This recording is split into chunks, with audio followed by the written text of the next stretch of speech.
Peter Whitney, you made an interesting comment on the services agreement that the EU followed a positive list approach and Korea followed a negative list approach. Could you elaborate on that a little bit and explain how you covered that in the agreement? Does the agreement include positive list and negative list in the different sections?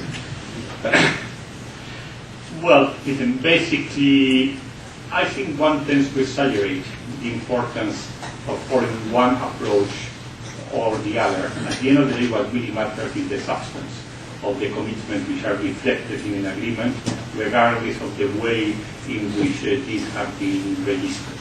Now, the reason why we have followed the positive list approach is because following intensive discussions with our member states felt that they were much more comfortable with the positive list approach, which is the one which is being used in the WTO negotiations, and where you specifically record those commitments that you have assumed. Under the negative approach, there is a general commitment, and then you record exceptions. Now, one can discuss for a long time which of the two approaches is preferable. At the end of the day, quite frankly, I don't think it makes so much of a difference. On substance, I think that the commitments of our services chapter on different areas are very similar to those which are recorded under the Colus FTA. It is much more the method which it has been recorded which varies. Does the agreement have both positive and negative? No, we only follow a positive list approach. So, I mean, Colus is based on the negative list approach, and our agreement is based on the positive list approach.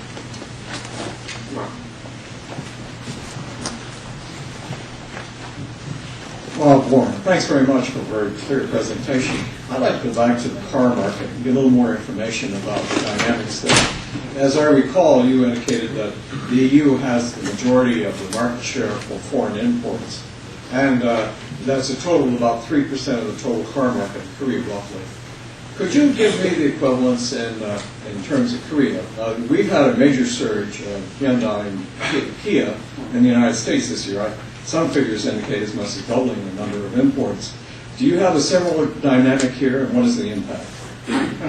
Well, first, I do not really know exactly what is happening in the U.S. market. You talk about the doubling of imports or a doubling of sales, because I think this is quite...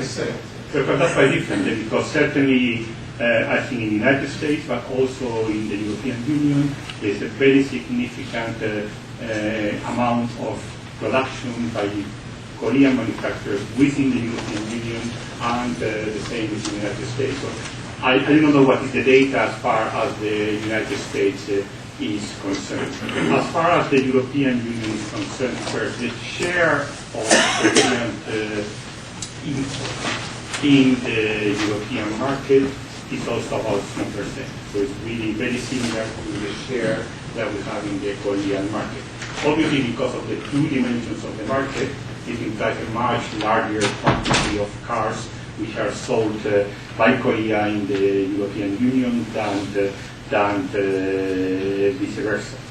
If you look, however, into the trend, over the last 3 years, between 2006 and 2008, European car exports to Korea have increased significantly, I think by 25%. It has been the trend over the last 3 years in the Korean market. If you look into the imports, I'm not talking about sales, but imports of Korean cars into the European Union, in 2008 there was a very substantial decrease of imports of Korean cars into the European Union. I think it was something like a 40% decrease. Now, of course, part of this is the crisis. 2008 was a year in which there was an overall contraction of the European car market. I think the overall fall in sales was something like 15%.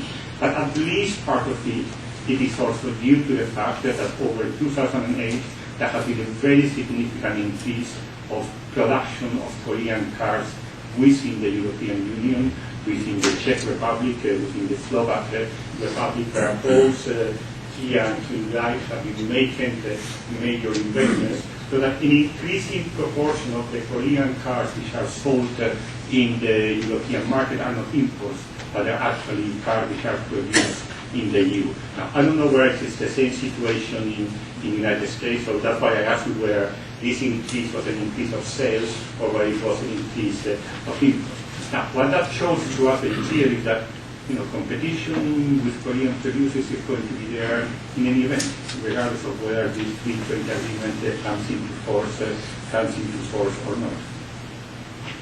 Just to clarify, it is an increase in sales in the U.S. Imports from Korea have actually been down each year since, I think, 2005.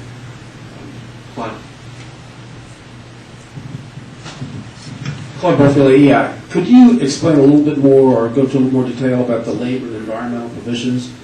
And I assume that this is part of a template. And how does that template differ from what the United States is asking? In chorus or any other? Well, I mean, first thing, I'm not sure that we necessarily follow a template, but in any case, the agreement that we have negotiated with Korea is also the first free trade agreement of the European Union, which includes provisions on both labor and the environment, which are part of a chapter that we call Trade and Sustainable Development, and includes both the labor and the environment dimension. Now, there are some similarities and there are some differences between the approach reflected in the labor and environment chapter of the Colus FTA. Let me just focus on labor because I think it is probably there easier to illustrate the similarities and the differences. Now, both agreements include clear commitments towards the core labor standards. However, the Colus FTA has no reference to ILO conventions. It has reference to the 1979 Declaration on the Fundamental Labor Rights, whereas the Korea FTA includes a reference to the effective implementation of the ILO conventions, and indeed on efforts to ratify those conventions which have not yet been ratified. So this is a difference, I would say, in substance between the two agreements. Some of the other provisions on labor are very similar, like the obligation not to derogate from labor standards in order to attract investment, etc., etc. Both agreements include an important component of public accountability involving the civil society in the process of discussion on issues relating to labor. And then we come to the other difference. Our agreement includes a dispute settlement mechanism in case that there is a divergence of views between the two parties about whether these commitments have been respected.